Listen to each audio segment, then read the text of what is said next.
So I'd like to join David in thanking everybody for bringing us all together today.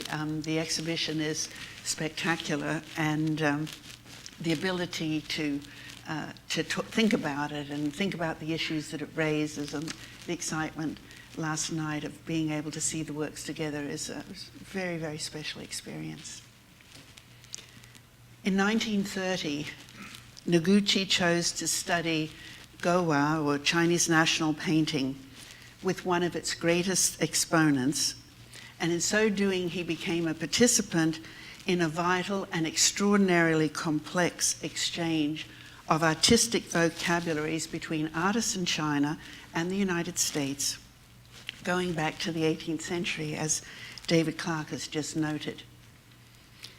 This exhibition and this symposium are dedicated to the notion that Noguchi's experimentation with the artistic vocabularies of artists in China in the 1930s is, I quote, far more complex and unpredictable, end quote, than can be understood within the over-determined binary framework with which we are most familiar in both the West and the East, which have tended to describe such exchanges.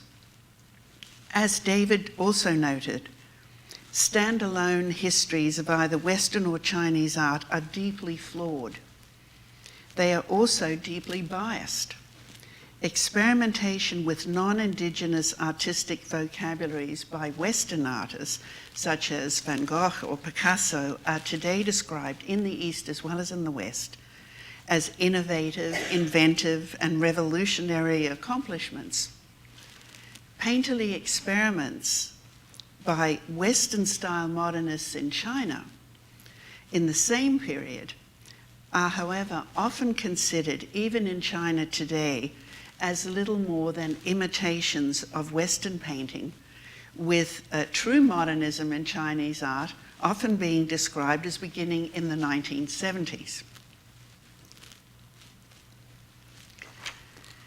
Yet another assumption that pervades popular perceptions in the West is that Chinese national painting, Gowa, represents a pure and unchanged ancient tradition.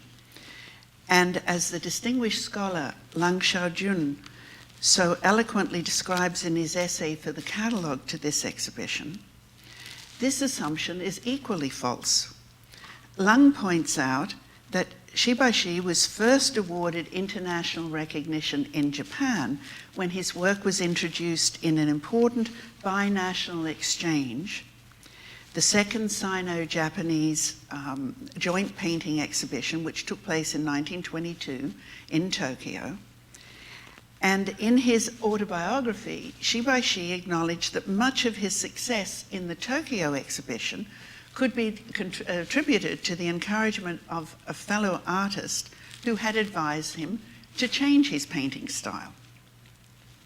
In noting this, Lang Xiaojun reminds us not only of the rich experimentation in Chinese national painting in the 20th century, but also of, I quote again, the complex and unpredictable exchanges between artistic vocabularies in China and Japan at this time, the interpretation of which has remained as politically sensitive today as it was in the 1930s.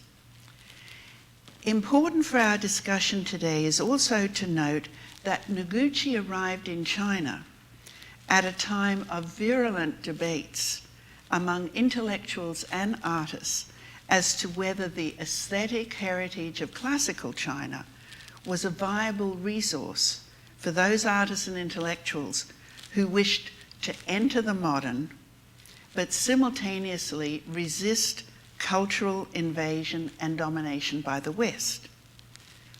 Many Chinese intellectuals and artists had, however, at this time turned away from classical traditions and instead embraced Western models as a source of inspiration.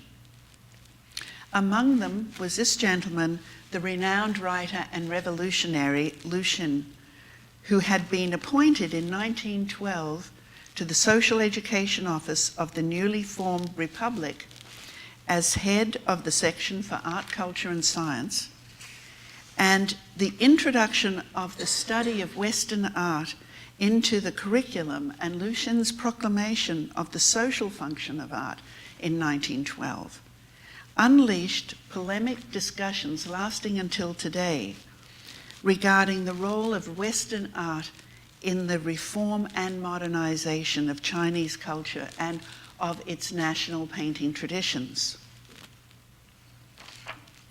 In October 1930, as Noguchi was studying the intricacies of Chinese national painting in Beijing, Lu Xun presented an exhibition of German, Russian, and French woodblock prints at a union hall in the Japanese concession of Shanghai that attracted more than 400 guests in 2 days. The prints in the exhibition were from the writer's own superb collection of expressionist European and American graphic art by artists such as we see here, Kubin, Archipenko, and Feininger. Lu Xun's collection, rich in depictions of urban dystopia and of the disenfranchised and dispossessed by artists such as George Grosz here on the left, Heckel, Kollwitz, and Pechstein, had been acquired with the assistance of a Chinese scholar who studied art history, literature, and philosophy in Berlin and Heidelberg between 1929 and 1932. And the woodcuts that were sent from this scholar from Germany to Lu Xun portrayed distress, anxiety, and the alienation of a continent that was soon to fall under the sway of Nazi dictatorship and the scourge of a second brutal global war. In August 1931, Lu Xun began lecturing on the history of both Japanese and German expressionist woodcuts and initiated a woodcut training class at Shanghai's renowned Uchiyama bookstore, which served as a place of exchange for Chinese and Japanese intellectuals, artists, and writers. And among these writers was Noguchi's father, the renowned poet and writer of fiction, Yoni Noguchi. In another of the complex and unpredictable complications of the period is the fact that although the woodcut had been invented in China 1,000 years earlier, the cosmopolitan and political subjects, such as we see here on the right-hand side by Li Hua, that was favored by the woodcut movement that emerged in China in the 1930s under the tutelage of Lu Xun, was considered to be, by their practitioners, both Western and modern. Here we see some more images from the woodcut movement.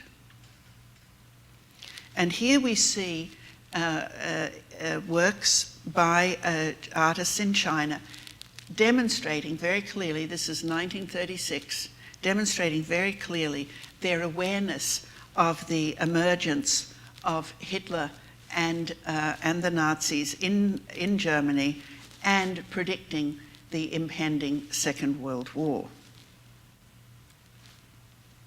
Here we see the call to the Chinese people to rise to the defense of China.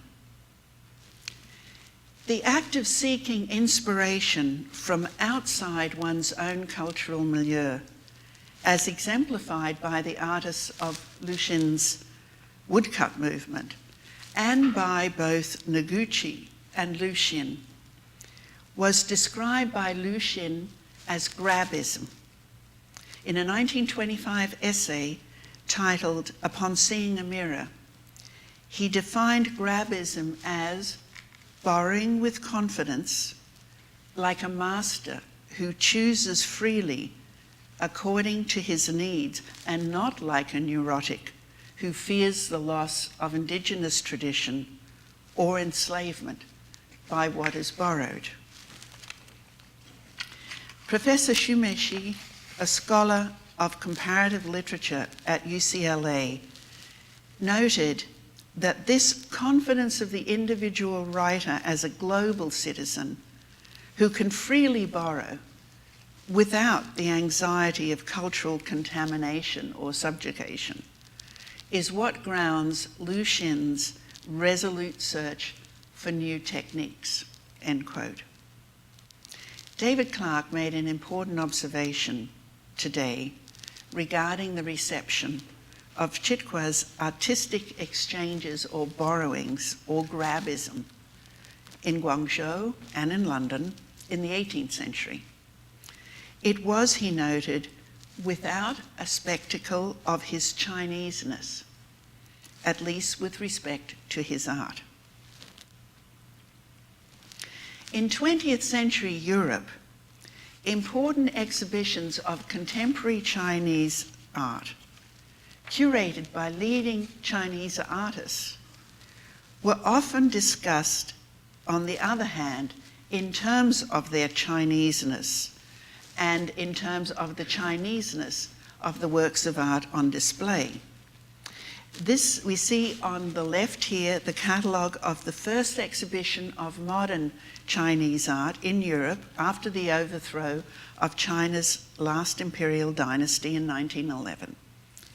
This exhibition, which took place in Strasbourg in 1924, included art by Chinese Grabbists who had borrowed freely from Western traditions without fearing the loss of indigenous tradition or enslavement.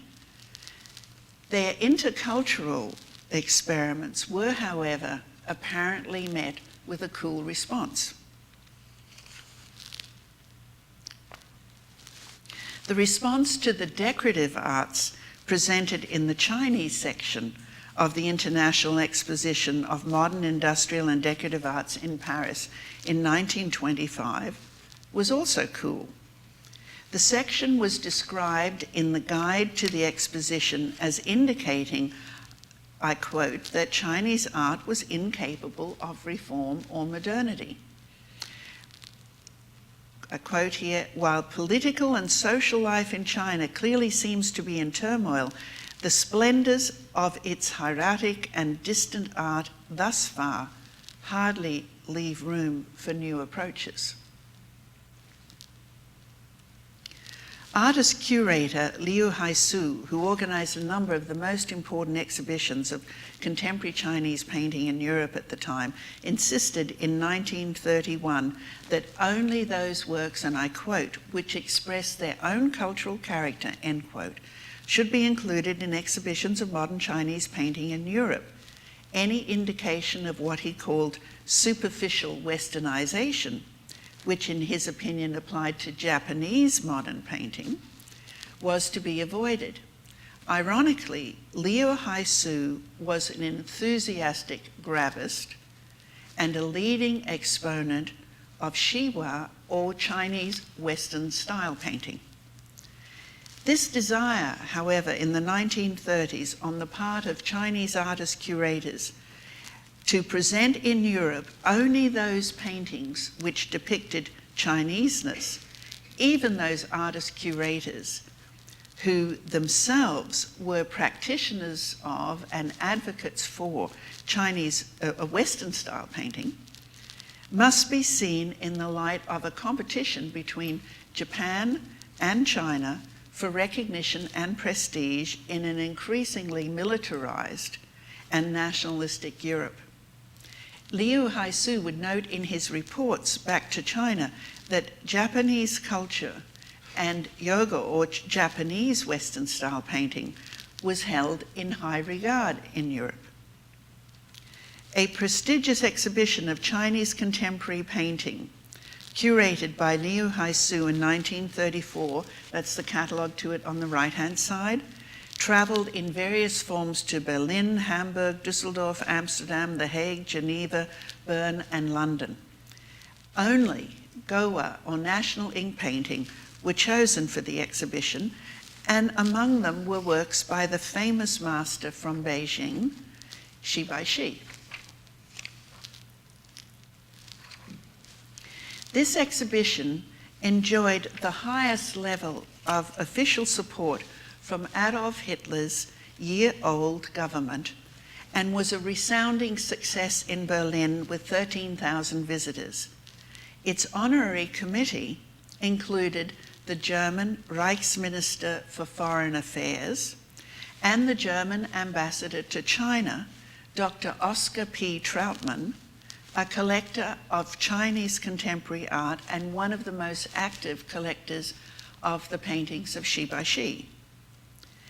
In the exhibition catalogue, it was noted, quote, "From the German side, the wish was expressed to see pure Chinese works, and indeed especially those that express what is characteristic of Chinese painting," end quote.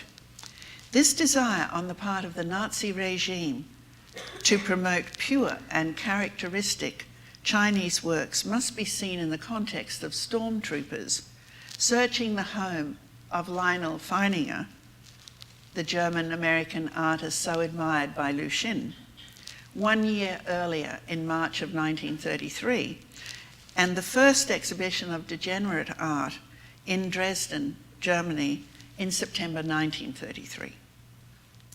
Little known is the fact that one of the earliest international protests against the mishandling of academics, intellectuals, and artists in Nazi Germany took place on June 3rd, 1933, in Shanghai, where a letter of protest from the China League for Civil Rights was signed, among others, by Lu Xun. It was responded to by the German government denying the allegations, and this letter came from the ambassador Oskar P. Trautmann, the collector of Shu-mei. Another major exhibition of Chinese art in Europe was co-curated by the leading Chinese artist curator Xu Baihong. It opened at the Jeu de Paume in Paris from May to June 1933, here we see it on the left-hand side, and traveled to Milan, Frankfurt, Moscow, and Leningrad. Of special interest to us today is that the artist Teng Baiye, whom David Clark just introduced to us, was included in this exhibition with a work titled Pan. In his preface to the catalogue to the Paris exhibition, the distinguished writer Paul Valéry noted that, quote, "Europe for a very long time, contented itself with viewing the art of the Chinese as nothing more than curiosities, bizarre inventions, monstrosities, more or less ingenious and precious," end quote. Valéry eloquently described the condition of the contemporary Chinese artist in the 1930s as one of broken traditions and nouveautés in all domains. I quote, "an environment of ruins and a crisis of innovation." Valéry wrote of the recent exposure of Chinese artists to the, quote, "ensemble of European art and, quote, the possession of two paths, theirs and ours. It is," he adds, "the resolution of a profound dissonance rather than the result of difference, nothing less than two ways of seeing." Indeed, Teng Baiye's exposure to the ensemble of Euro-Western art and Noguchi's exposure to Chinese national painting occurred in the context of broken traditions and nouveautés in all domains in both the West and the East. Each artist therefore possessed two paths, theirs and ours, in a resolution of a profound dissonance rather than the result of difference. A last exhibition to be graced by official representation from both China and Nazi Germany took place in Berlin from May to June 1937, only weeks before Japan attacked China. Under the auspices of the Society for East Asian Art and the National Gallery in Berlin, the exhibition presented 67 contemporary Chinese paintings belonging to the German ambassador to China, Oscar P. Trautmann. And as noted earlier, Trautmann was a collector of Chinese contemporary art, especially the paintings of Shu-mei, who was represented in this particular exhibition by 3 works. Also among the artists in this exhibition was Teng Baiye, here on the left, in a dedication to Mark Toby, with 6 paintings, of which one, an undated finger painting, was titled The Demon Slayer Chung Kui, here on the right-hand side. As David noted in his presentation today, Teng studied and taught at the University of Washington in Seattle, and in an interview with the Seattle Star in 1927, Teng was quoted as saying, "People will soon tire of this too realistic age and turn to Oriental art." Here on the left, we see one of the very few paintings by Teng Baiye that has survived from the period. And on the right, Northwest Still Life by Mark Toby. In the spring of 1931, while Noguchi sought the Orient in Japan, Teng Baiye moved from the United States to China, where he took up an appointment as head of the Department of Fine Arts at Yenching University in Beijing, an institution that was closely associated with Harvard University, where Teng had also apparently studied.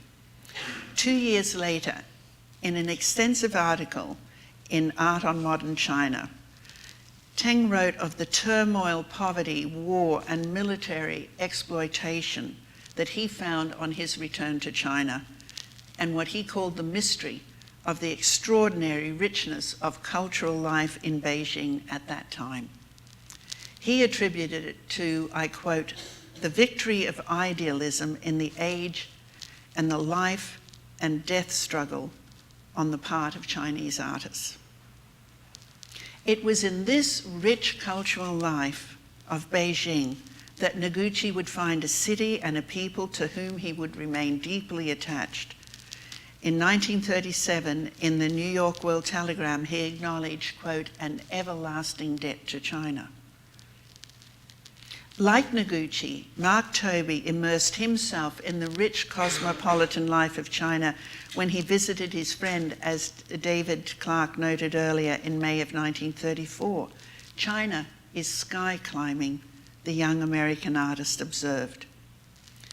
On May 12, 1934, Toby commented in his diary on a spectacular performance by the renowned Peking opera star Mai Lanfang, an acquaintance of Shu-mei in Beijing. I quote, "The lack of realism is seen as a higher expression of emotion." A few weeks later, in June 1934, Toby would follow in the footsteps of Noguchi when he too traveled to Japan to study poetry and calligraphy. It's instructive to compare the work of Toby and Noguchi in the period immediately following their retrospective sojourns in China. Noguchi's drawings from Beijing made during his studies with Shu-mei are distinguished by both the presence and absence of realism and by an emphasis on the human body. Broad and fine ink brushstrokes delineate or mask underlying figures or reduce them to align. The volume and mass, so common to Western art, are erased or overlaid by the lineal. In his essay in the present publication, Lang Xiaojun makes a provocative assertion regarding the drawings of Noguchi during this period. He does not believe that Noguchi sought to imitate Shu-mei's powerful mastery of the brush, but favoured rather a distinctive use of line that Lang considers to be reminiscent of the work of one of China's most distinguished modernists, Lin Fengmian. And on the left here, we see a painting by Lin Fengmian, and on the right-hand side, Seated Nude, A Study in Black by Noguchi. Lin, who was appointed director of the National Beijing Art College in 1926 and of the National Academy of Art in Hangzhou in 1928, was convinced, I quote, that artists of this new era, 1929, should not confine their views within national boundaries, but, quote, should study the art of all nations with a global perspective, end quote. Lang Xiaojun suggests that the work of Noguchi might have more in common with that of Lin, because, he suggests, both shared a foundation in Western art.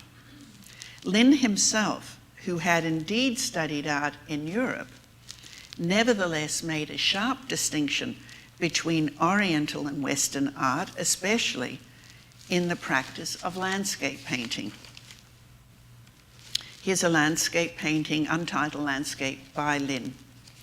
Lin believed that Chinese landscape painters enjoyed more freedom of expression, and unlike Western artists at the time, 1929, were not mechanically, quote, representing the surface of nature, end quote. Here we see Yellow Mountain, a painting of both the detail and the complete painting by another brilliant 20th century Chinese artist, Pan Tianshou, who sought to revitalize and reform Chinese national painting. Pan believed that the materials and modes of representation in Western painting possess what he called unique characteristics, making it meaningful to experiment.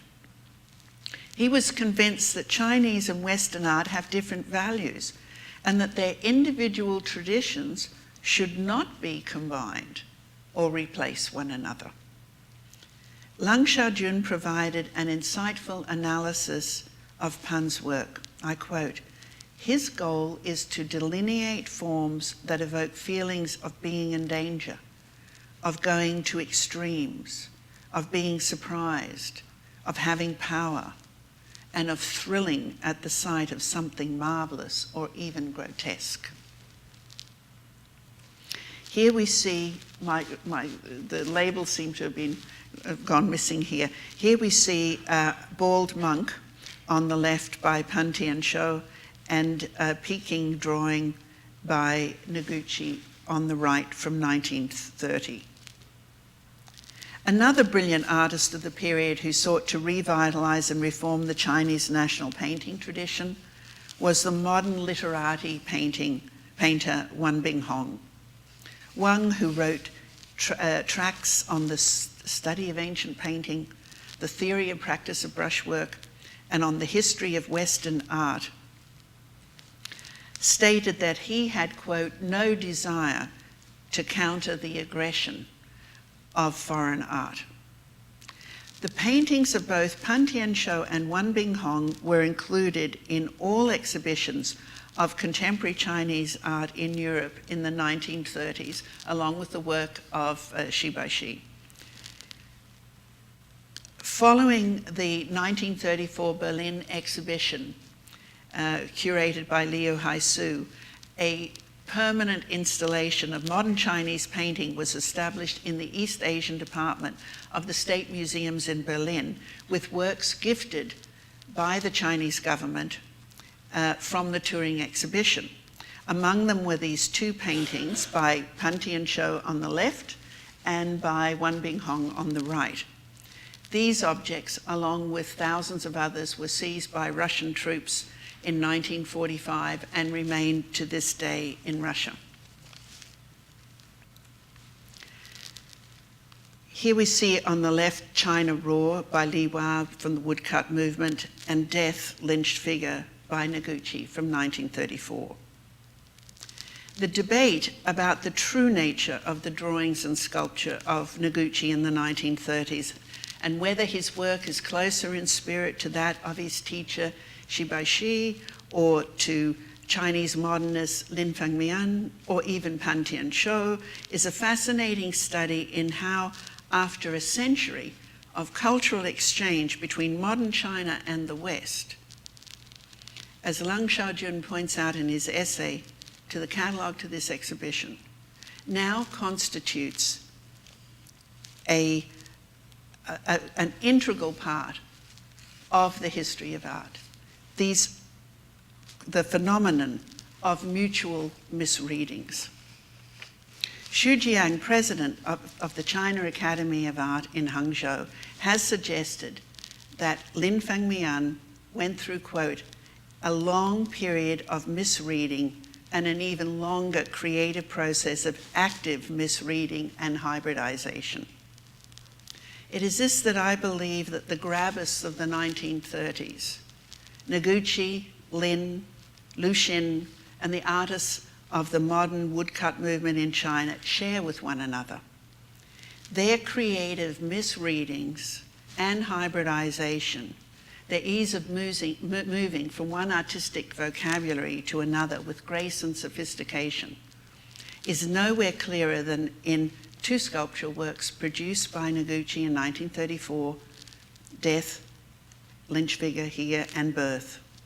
On his return to the United States from China, Noguchi wrote that he craved other means of communication, to find a way of sculpture that was humanly meaningful without being realistic, at once abstract and socially relevant.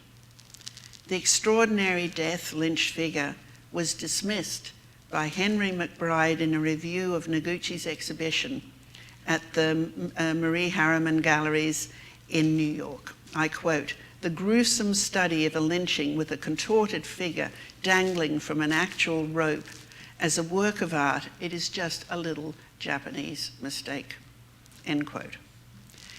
This mistake was instead an indictment of social injustice, similar in power and intent to one of the iconic works of the modern woodcut movement in China, here China Raw, by the renowned artist Grabbist Li Hua.